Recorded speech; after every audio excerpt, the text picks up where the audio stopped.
विधायक जी, बात करें तो स्मार्ट मीटर को लेकर राजनीति शुरू हो गई है। मुख्यमंत्री जी का साफ कहना है कि पहले मंत्रियों के घर से स्मार्ट मीटर शुरू होंगे। क्या कहेंगे इस पर? देखिए, यही मांग तो हम कांग्रेस परिवार के लोग कर रहे थे, विधायक लोग कर रहे थे कि भाई गरीबों से इसकी शुरुआत क्यों हुई। लेकिन मैं उसमें सीएम साहब से और सरकार से एक बात पूछना चाहता हूँ कि 2 साल पहले भी आपने मीटर चेंज किए, तो अगर वो मीटर खराब हैं तो आपने 2 साल पहले क्यों लगाए? जनता के पैसे का दुरुपयोग क्यों हुआ? दूसरी बात, आप इन्हें स्मार्ट मीटर कह रहे हैं, तो इनमें क्या खूबी है कि आप निःशुल्क तो कह के लगा रहे हैं लोगों के पास कि ये स्मार्ट मीटर लग रहे हैं, ये प्रीपेड मीटर नहीं है। लेकिन जो आज बिल में 1 साल के बिल के 2 महीने के लगभग का सरचार्ज आप क्यों वसूल रहे हैं सिक्योरिटी के नाम पर, कि आप हम जो है सिक्योरिटी लेंगे, और वो सिक्योरिटी आज लोग जो है बिल समय पर जमा नहीं कर पा रहे, गरीब व्यक्ति, और आप उससे सिक्योरिटी बढ़ा रहे हैं, तो ऐसा क्यों? वो केवल क्या है कि गुमराह कर रहे हैं। ये आने वाले समय में जो ये इनका स्मार्ट मीटर है, ये प्रीपेड मीटर होगा, जिसमें एक चिप लगने के बाद मोबाइल से इसका संबंध होगा। मैं सरकार से पूछना चाहता हूं कि आज समय पर लोगों को मजदूरी नहीं मिल पाती। अगर किसी मजदूर या लेबर कर्मचारी को समय पर पैसा नहीं मिला, तो उसका बिजली का जो प्रीपेड है उसे चार्ज कौन करेगा? दूसरा, किसान को आप 6 महीने फसल आती है, उसके 2 महीने 3 महीने बाद उसका भुगतान होता है, तो किसान हर महीने कैसे इसे रिचार्ज कराएगा? तो ये टेक्निकल दिक्कत है। हमने कहा, मैंने इसी बात का विरोध हमारे विधायक भी कर रहे हैं कि आप पहले हमें संतुष्ट करिए कि ये हमें वायदा करिए कि ये प्रीपेड मीटर नहीं है, स्मार्ट मीटर है, तो हम कहने कि सरकार के पैसे का दुरुपयोग क्यों हो रहा है, ये हमारी मांग है सरकार से। और कुछ बोलना है किसी को? इसी के बाद जो है अधिवक्ता हड़ताल पर है और कह रहे हैं कि कहीं ना कहीं इससे हमारे को दिक्कत होगी। किस तरह की आपकी नजरिया है? देखिए, उत्तराखंड में एक तो बेरोजगारी चरम पर है। आज हमारे उत्तराखंड का व्यक्ति पलायन करने के लिए मजबूर है, ऊपर से उसी श्रेणी में हमारे वकीलों के लिए दिक्कत होने वाली है। जब पेपरलेस आप मैरिज सर्टिफिकेट रजिस्टर्ड होगा, तो व्यक्ति वकील के पास जाएगा ही नहीं, खुद ऑनलाइन करेगा, उसके बाद अगले दिन जाएगा, अंगूठे लगाकर अपना वापस आ जाएगा, तो हमारे वकीलों का रोजगार छीनेगा। तो रोजगार छीनने से बेरोजगारी बढ़ेगी। तो सरकार को ऐसी योजना बनानी चाहिए, नीति बनानी चाहिए, जो हमारे उत्तराखंड के युवा हैं जो एलएलबी करके अपना रोजगार कमा रहे हैं, उनको बेरोजगारी का दंश ना झेलना पड़े। क्योंकि एक तो यहाँ सर्किट रेट बढ़ाकर रजिस्ट्री वैसे ही कम हो रही, क्योंकि सर्किट रेट इतने हो गए तो खरीद फरोख्त कम हो गई, तो उससे वकीलों के काम पर फर्क पड़ा। दूसरा, आप भू कानून लाने की बात कर रहे हैं, तो मैं निश्चित है कि उससे भी फर्क पड़ेगा। तो क्या आप वकीलों को उजाड़ना चाहते हैं?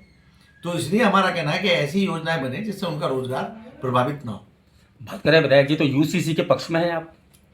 देखिए, मैं तो ये समझ ही नहीं पा रहा कि ये यूसीसी है क्या। उत्तराखंड में हमारा उत्तराखंड यूपी के संबंध है। उत्तराखंड में बेटी रहेगी तो उसमें यूसीसी लागू रहेगा, उसकी शादी यूपी में हो जाएगी तो यूसीसी लागू नहीं होगा।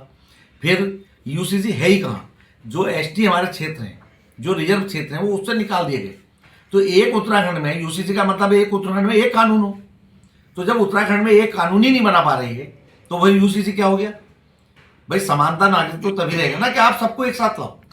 लेकिन जो चक्राता क्षेत्र है हमारा, धारचूला मुंशियारी उधर का क्षेत्र है हमारा, अल्मोड़ा में भी एक क्षेत्र है हमारा, और शायद ये नाना बता इधर भी एसटी क्षेत्र है हमारा। तो मैं ये पूछना चाह रहा हूँ, उन लोगों पर लागू नहीं होगा तो समानता का नागरिकता कहाँ रही? कानून हो गया भाई। कानून तो वो होना चाहिए कि उत्तराखंड में कोई भी कानून सब पे लागू हो, तब तो समानता का कानून है। नहीं तो खाली ये चुनावी स्टंट है और वो अपने बड़े अकाओं को खुश करने की एक राजनीति। विधायक जी, कहीं ऐसा तो नहीं है कि सरकार लिव इन रिलेशनशिप को बढ़ावा दे रही है?